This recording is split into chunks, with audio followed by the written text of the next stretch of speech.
Bien, continuamos con esta segunda parte y vamos a ir entendiendo qué está pasando aquí. A ver, eh, el eclecticismo, que ya dijimos que es una corriente artística, corriente arquitectónica paralela al historicismo, que muchas veces se pueden entrecruzar, también es importante señalar. El historicismo buscará reflejar la idea de un nacionalismo, mientras que el eclecticismo buscará reflejar la idea de un progreso. Progreso y nacionalismo no significa que estén separados, van de la mano. Pero vean cómo de pronto aquí la arquitectura busca ser un reflejo propagandístico. El eclecticismo va a estar impulsado nuevamente, les vuelvo a insistir, por la Academia de las Bellas Artes de París. Por lo tanto, al eclecticismo realizado e impulsado en Francia se le conoce como el academicismo. Pero estamos no sería una falsedad el decir que el eclecticismo es igual que el academicismo, no nos compliquemos. Sin embargo, también por ahí pueden encontrar diferentes autores que se refieren al estilo Bussard. Y dices, híjole, ¿cuál es ese estilo Bussard? Pues el estilo Bussard es el que fue impulsado por la Academia de las Bellas Artes, Bussard. Por lo tanto, estilo Bussard, academicismo y eclecticismo francés es lo mismo. Si por ahí alguien dice, es que el eclecticismo húngaro, es que es el eclecticismo húngaro, ese no es el academicismo francés, ese será el academicismo húngaro, ¿se entiende? Entonces nada más un tanto como de conceptos, y recordando que en la Belle Époque, esta época la cual vamos a platicar en breve, se refiere a Francia como la gran hegemonía cultural que va a buscar un contrapeso a la gran hegemonía victoriana de Gran Bretaña. Estos van a ser como los dos grandes rivales culturales, ¿ok? Bien, ¿qué es o cómo entendemos este academicismo, este eclecticismo o este estilo Bussard? Primero hay que entender que es una síntesis del neoclasicismo y el romanticismo. Se desarrolla dentro de este movimiento ecléctico, muy general, y se va a caracterizar por la precisión en el diseño y la ejecución de una gran profusión de detalles arquitectónicos. Por lo tanto, la idea de las balaustradas, las pilastras, paneles de bajorrelieves, las esculturas de figuras, guirnaldas, cartuchos, cornisas como apoyos, o canecillos también por ahí llamados, órdenes clásicas, cúpulas y una monumentalidad. Por lo tanto, la idea de una técnica muy ortodoxa, muy metódica, del cómo generar la talla escultórica de estos elementos arquitectónicos va a tener una gran característica y un gran auge. ¿Okay? El uso de policromías sutiles y muchos dorados. Aquí podemos ver en esta remodelación de la Concordia cómo vemos que nuevamente están aplicando pan de oro. Como el barroco, nada más que el barroco fue un exceso. Pero aquí vean cómo la idea del dorado da esta sensación de exclusividad, de real, ¿no? de sofisticado, y comienza a aplicarse estos baños dorados o estas aplicaciones de pan de oro. ¿Okay? El manejo de las balaustradas, columnas, etcétera, de forma muy monumental y con una talla muy interesante. El manejo de la simetría y la jerarquía espacial, porque jerarquía, habíamos hablado del positivismo que hablaba de esta jerarquía, y habíamos hablado de la búsqueda de un orden mediante la geometría y mediante la simetría. ¿Ok?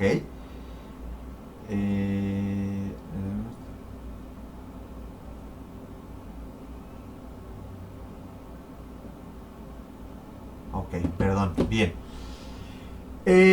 También el manejo del hierro fundido. Podemos comenzar a ver cómo ya el hierro fundido comienza a mezclarse con los sistemas constructivos estructurales tradicionales o clásicos, y comenzamos a ver el manejo de un hierro fundido, forjado, como elementos estructurales y decorativos, así como el uso del vidrio extruido. La relación estrecha con la pintura y la escultura va a ser innegable y un reflejo del poder del Estado, de la alta burocracia, de la alta burguesía, de la alta aristocracia, y será un reflejo del progreso, del orden. Eso será muy importante siempre señalar. ¿Ok? Vamos a tener aquí, por ejemplo, la estación de París de Jacques Guitard, el mismo que hizo este Circo del Invierno y esta remodelación de la Concordia. Vean este lenguaje severo, monumental, y en donde comienza a mezclar elementos tradicionales constructivamente hablando con los nuevos elementos. Esto no lo habíamos visto. Por ejemplo, el historicismo no se caracteriza por esto que le estoy señalando. Sí maneja nuevos sistemas constructivos y estructurales, sí, pero vean aquí cómo hay una armonía entre ambas técnicas. ¿Ok? Vemos esta construcción de Henri Labrosse. Henri Labrosse quizás será uno de los principales referentes del academicismo francés, en donde vemos en la biblioteca de Santa Genoveva de 1861 como en el interior de esta biblioteca tenemos cómo se salva el claro mediante dos arcos de hierro vaciado que recae sobre una pequeña columnilla y esta sobre un pedestal con una talla característica, y vemos entonces cómo se mezclan sistemas constructivos, sistemas estructurales y además la misma decoración de estos elementos metálicos. Por fuera tiene una propuesta muy neorrenacentista y al interior un esquema que no podríamos especificar qué tendencia es. ¿Qué tendencia es? Pues ecléctico, punto. Porque ya estamos viendo la mezcla del neorrenacentismo con estos esquemas del hierro vaciado. ¿Ok? Otro de los grandes edificios de Henri Labrosse podemos encontrar que es la sede Richelieu de la Biblioteca Nacional de Francia de 1868, que es esta área que está en rojo, sombreado en rojo, que podemos ver igual que hay unas columnas muy altas, muy delgadas, que están soportando lo que sería una cúpula muy rebajada de panelería, en donde vemos hierro vaciado y vemos además un óculo en la parte superior con vidrio extruido. Eso nos está hablando entonces de los avances, la relación del eclecticismo con los avances tecnológicos de la construcción. Otra de las grandes obras, este antiguo museo llamado Museo de Napoleón, hoy conocido como el Museo del Louvre, que era un palacio que ya tenía desde Luis XIV, que estamos hablando de este periodo barroco. Resulta que durante muchísimas décadas fue ampliándose. Aquí podemos ver diferentes colores de diferentes ampliaciones, diferentes gobernantes como Napoleón III o Enrique IV, o la República de Napoleón, etc. Son varias épocas de construcción, pero justamente el Museo del Louvre, el Palacio del Louvre, quiten esta pirámide de vidrio, que esto es algo muy del siglo XX, tal cual el edificio, y es algo que platicaremos en la siguiente sesión, es un ejemplo de la arquitectura ecléctica, porque está retomando ciertos elementos que evidentemente desde el barroco hasta el historicismo comienza a mezclar para dar una armonía y una unicidad a la composición. Por lo tanto, esto es un ejemplo de la arquitectura ecléctica, de la cual platicaremos la siguiente sesión. Tenemos el Palacio Garnier como uno de los grandes edificios operísticos de París. El Palacio Garnier, hecho por el arquitecto Charles Garnier, Palais Garnier. Ahora el gas estacionario, como que esta hora se están poniendo de acuerdo para que todo el mundo pase y se escuche en el video. Ok. Este Palacio Garnier tiene las características de ser uno de los edificios joya del eclecticismo o del academicismo francés, o del estilo Bussard, como le quieran llamar. ¿Ok? ¿Qué es esto? Recordemos que los palacios de ópera, ya lo habíamos platicado un poco en la sesión anterior, tiene un impacto desde la ópera conocida como el teatro a la italiana, ¿no? Con esta influencia de que podía tener una planta semicircular, mixta, de herradura, etc. Y este edificio es uno de los mayores ejemplos para las naciones que simbolizaba progreso. Y simbolizaba que tú estabas o entendías la alta cultura. Son términos que hoy en día ya no se usan. Son términos hoy en día hasta peyorativos. La idea de la alta cultura ya no se utiliza. Ahora se entiende que hay, hay diferentes complejidades de la cultura, del arte, pero en ese entonces se refería a estos edificios como los ejemplos de progreso y de alta cultura que cada nación debería de tener. De ahí que hasta México tuviera sus edificios. De ahí de que en el Porfiriato se construía el Palacio de Bellas Artes. Esta gran obra será una obra arquetípica. No es la primera, ya tenemos la Scala de Milán a finales del siglo XVIII. Tenemos por ahí el Konzerthaus de Berlín del siglo XIX, principios. Este edificio ruso que, de pronto se me fue su nombre. El Teatro Bolshoi, ¿no? De Moscú, en Rusia. Se vuelven como unos referentes muy importantes. Pero se suma uno nuevo, el Palacio Garnier.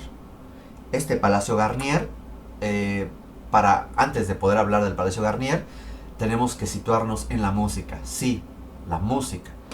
Casi no hablamos de otros elementos que no sea pintura, escultura o pintura, pero aquí la música va a tener un papel muy importante. Nada más como para situarnos.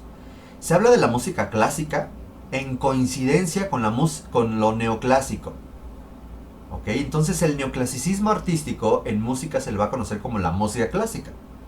No todo lo que suena a instrumentos es música clásica, porque de pronto encasillamos a la música barroca o a la música romántica o contemporánea como, es que es música clásica. No. La música clásica es de 1750 a 1820, teniendo como a Bach, a Haydn, a Mozart, a Beethoven. Beethoven de hecho es una transición entre la música clásica y la música romántica, en donde encontraremos formas instrumentales como las sonatas, tríos, conciertos, sinfonías, la ópera y los cantos religiosos. Por lo tanto, si se requiere la ópera, o se requieren conciertos, o se requieren sinfonías, requiero yo un espacio para que se puedan realizar estas actividades musicales. Esto es ya el pasado, es la música clásica, y el señor Ludwig van Beethoven comienza a hacer una transición musical con el periodo del romanticismo musical. Y aquí vamos a encontrar a varios personajes que estoy seguro que todas y todos ustedes han escuchado parte de su música. De hecho, les voy a pasar un playlist que yo hice en Spotify sobre música romántica, ahí por si lo quieren escuchar. No son baladas, no es Luis Miguel, no. Música romántica se refiere a los esquemas que buscaba el romanticismo. Esto, a diferencia de la pintura, duró hasta la década de los 70s del siglo XIX. Y tenemos a personas como Schubert, Mendelssohn, la famosa marcha nupcial que es de Mendelssohn. De hecho, estoy seguro que conocen más música romántica que música clásica. Friedrich Chopin, Robert Schumann, Franz Liszt, Johann Strauss, el famoso Danubio Azul, que es queremos pastel, que no sé a quién se le ocurre hacer eso, pues es de Johannes Strauss, Johannes Brahms, Louis Hector Berlioz, Edvard Grieg, Antoine Dvorak, Edward William Elgar. Y de pronto tenemos también otros grandes representantes operísticos como es Rossini, Giuseppe Verdi, Richard Wagner, Piotr Ilyich Tchaikovsky. Y comenzamos a ver esta profusión de estos representantes de la música operística, del ballet clásico. Y al rato en nuestra sesión sincrónica, pues veremos un poquito de ópera, ¿ok? El Palacio Garnier será este edificio en el cual es el reflejo de una serie de mezclas arquitectónicas.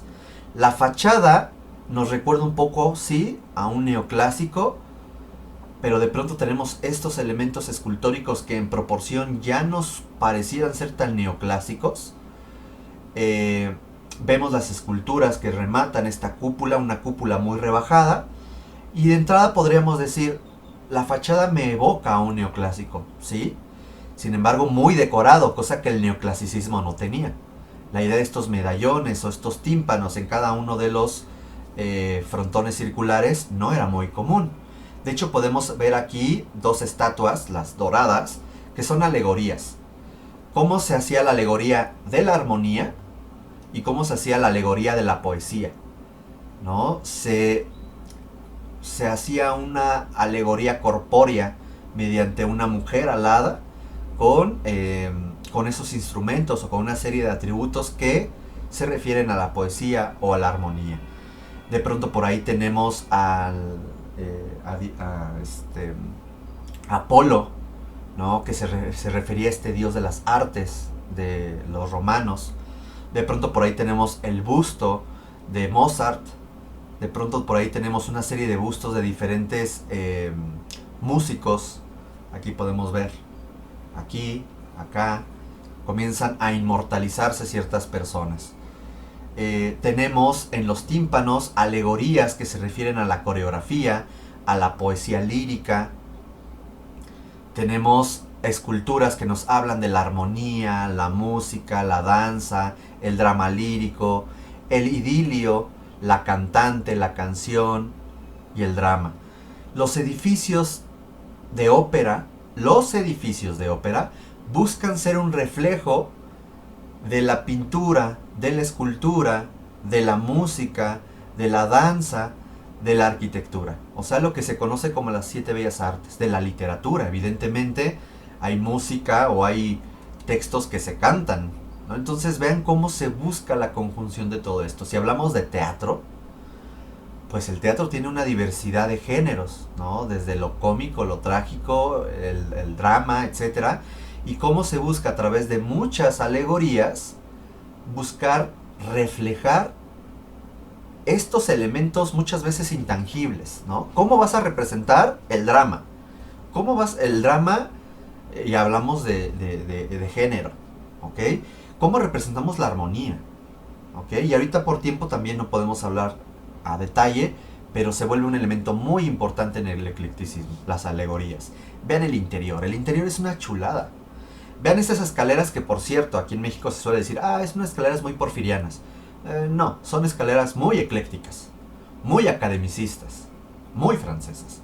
Tienen unas escaleras monumentales, llegas a un descanso y de ese descanso otras escaleras monumentales que te llevan a otra parte del edificio. Vean, en el interior ya nos evoca más a un barroco. Por lo tanto, mientras que afuera era una especie de neoclásico, por dentro es un neobarroco. ¿Ok? Tenemos una profusa decoración, el manejo formal, el manejo estilístico, la decoración escultórica y pictórica. Simplemente vean, en lugar de que aquí en este pedestal hubiera una lamparita, hay toda una escultura de hierro, forja de hierro vaciado, del cual salen unas lámparas. ¡Wow! Comenzamos a mezclar las instalaciones, los avances de las instalaciones o de las ingenierías, como en este caso la electricidad, con la escultura y la arquitectura. Vean de pronto por acá los balcones, las columnas geminadas, los arcos de medio punto, los medallones, los cornisamentos, cómo de pronto comenzamos a ver estos elementos cuyas claves son esculturas y dan pie a lo que sería esta bóveda para tener una entrada de luz. Vamos a encontrar además el interior. Vean, una gran característica que tiene por los elementos dorados, este plafón que está bajo la cúpula rebajada que se ve al exterior, en donde cuelga un candelabro, la gran cantidad de decoraciones y molduras y pintura, y los palcos, la platea, etcétera, que tiene una decoración muy, muy detallada. ¿Cómo podemos entender esto? Tenemos una planta arquitectónica, este es el acceso general. Estas son las escaleras que vimos, que te van a llevar a la planta baja de la sala donde están las butacas, o te pueden llevar a las diferentes plateas. ¿Ok? Vean cómo todo el área del escenario, toda el área de talleres, de mantenimiento, el área de ensayos, es prácticamente el tamaño del otro espacio. Son grandes obras carísimas que apenas llegaban a 1500 personas, ya era un edificio enorme, el aforo. Es un aforo muy reducido. Por lo tanto, es un gran gasto económico, una gran inversión que evidentemente quería demostrar la fortaleza de un Estado-nación. ¿Ok? Este es un corte del Palacio Garnier. Nosotros podemos ver en este corte cómo está el escenario. Ok. Aquí está, cómo está el escenario. Cómo se encuentra el área que está bajo el escenario. Porque resulta que el escenario podía ocultar personas, sacar personas, o de pronto sacar cosas. De pronto de este espacio podíamos bajar telares. De pronto vean cómo ¿cómo se llama esto? La bóveda, perdón. El intradós de la cúpula es un plafón que no coincide realmente con la estructura. Ya vemos que hay una estructura de hierro. Y vean cómo de pronto hay un desfase para generar la luz. O sea, es una especie de tubo de luz que no coincide geométricamente, pero que bueno, al final cuando uno está aquí no entiende lo que está pasando. ¿Ok? Podemos ver que hay una serie de sótanos, de espacios complementarios, de servicio, el gran vestidor que les llamaban foyer, ¿no? Uno podía llegar a estos escalones, a estas escaleras, perdón, y te llevaba a los diferentes pisos. Acá se encuentra el área de ensayos y va a tener un esquema muy similar el Palacio de Bellas Artes de acá de México. Y de hecho también hay una maqueta que ya después les mostraré. ¿Cuáles son las partes? Aquí vamos a ir entendiéndolo, ¿vale? Primero vamos a encontrar las partes generales. Hay una parte de escenario y una parte de espectadores. El área de escenario donde se encuentra esta enorme caja y el área de espectadores es donde se encuentra pues las butacas. Primero el proscenio, el arco del proscenio bocacena. La bocacena, para entenderla tenemos que ver una fotografía. Esto es la bocacena. Ay. Oh, vaya, no puedo dibujar, ¿qué está pasando? Esto es la bocacena. ¿Ok? La bocacena, que aquí se encuentra, es esta especie de arco que está generando una boca del escenario. El escenario propiamente, que es todo este piso, que además se fijan está ligeramente inclinado para la isóptica, para que uno pueda ver cómodamente lo que está pasando. El proscenio, cuando uno baja de hecho lo tendría que ver en perspectiva, cuando uno baja el telón, el espacio que sobra aquí se llama proscenio. ¿Okay? Y las candilejas se refieren a los elementos de iluminación que se colocaban aquí para iluminar ciertos elementos o ciertos actores o ciertos momentos. El fondo o ciclorama, el foso o las trampas, que es esto que encontramos aquí, en donde vamos a encontrar en la parte superior lo que se llama la tramoya o caja escénica, en donde encontramos una serie de elementos, una parrilla o un peine, los contrapesos, que son estos como costales que nos ayudaban a subir o bajar, que pues los telones, hay varios telones que podemos nosotros tener aquí. Las bambalinas y las patas son estos elementos de tela negra que se alcanzan a ver a los lados. Déjenme ver si aquí se alcanza a ver. No, bueno, ahí se ve el telón principal.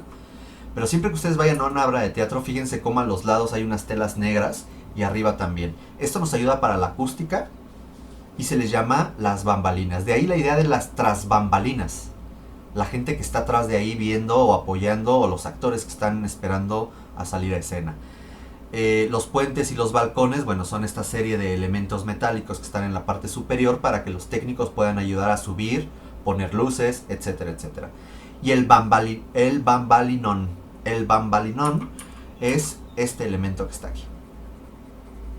Es como una especie de bambalina, nada más que en lugar de que sea negra, está sobre el telón y es muy grande y es estático, por lo general es decorativo. ¿Y qué pasa con el área de los espectadores?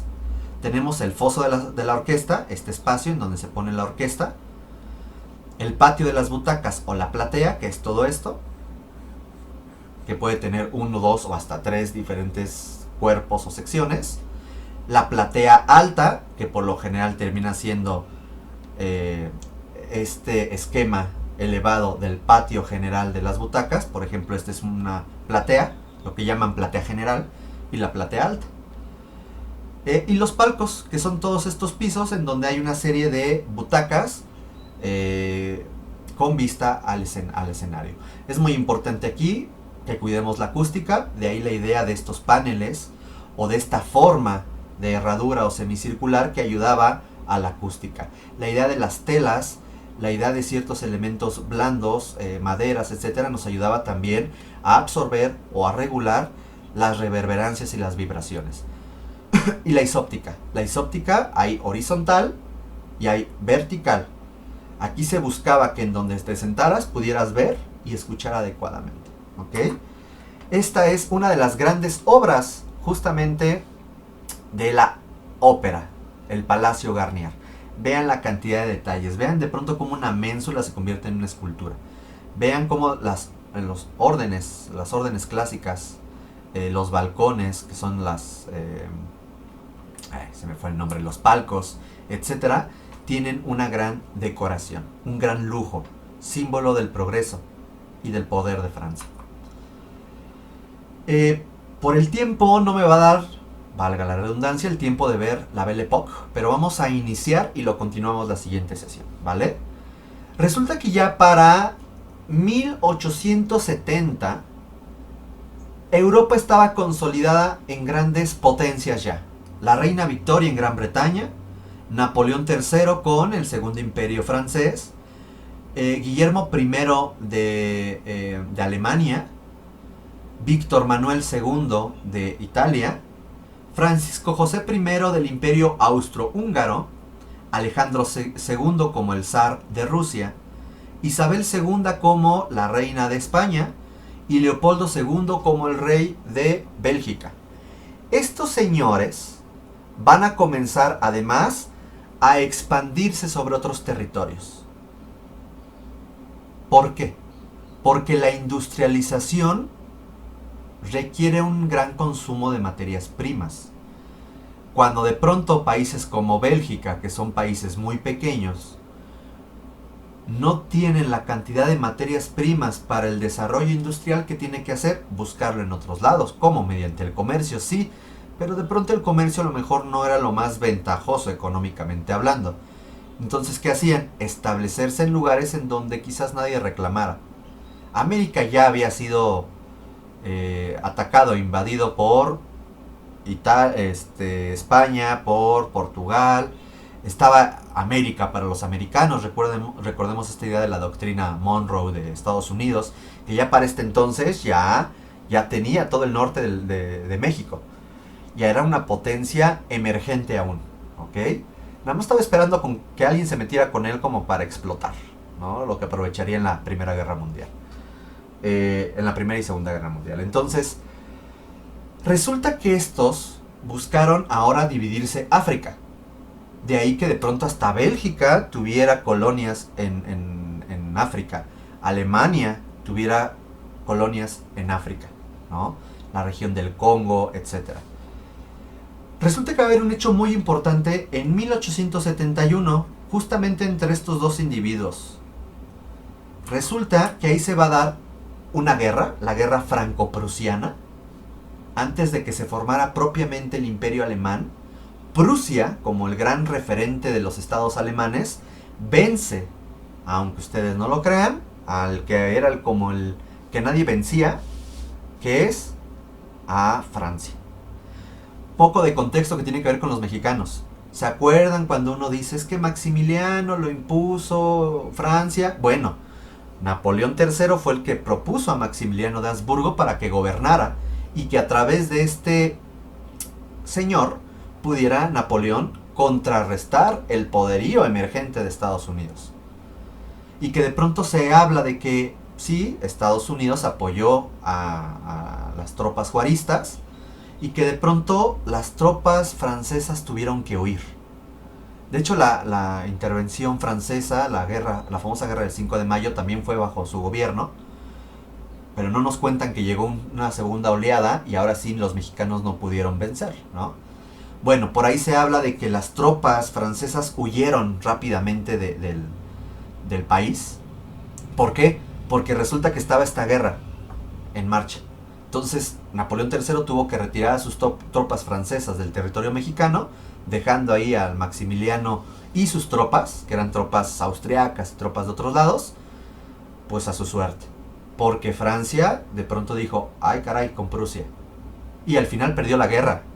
Tanto fue que Napoleón III se fue. Adiós, bye. Y además, en 1871 va a darse el primer gobierno obrero del mundo, y justamente en Francia.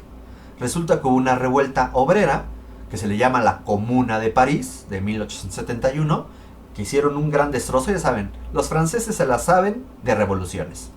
Y sí, toda revolución trae destrucción, que se puede reconstruir, no pasa absolutamente nada.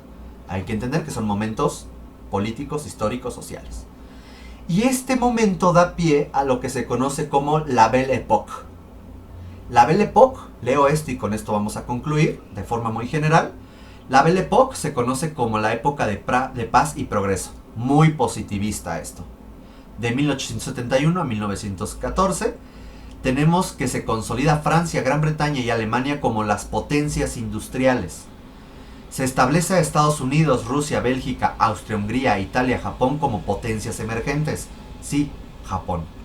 Que si se fijan serán los futuros contendientes en las guerras, en la Primera y Segunda Guerra Mundial. El auge del imperialismo y la expansión por África.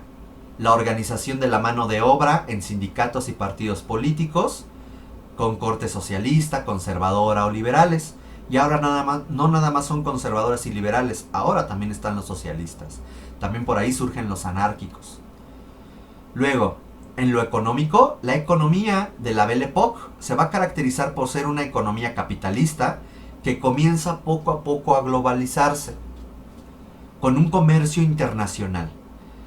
Coincide con el desarrollo de la segunda revolución industrial, se acortan las distancias y se transforman las comunicaciones y transportes, y se desarrolla la ciencia médica, la microbiología, la química orgánica, las penicilinas, los rayos X, la radioactividad, etc. Y se desarrolla también el psicoanálisis. Se respaldan las máquinas para toda la actividad humana.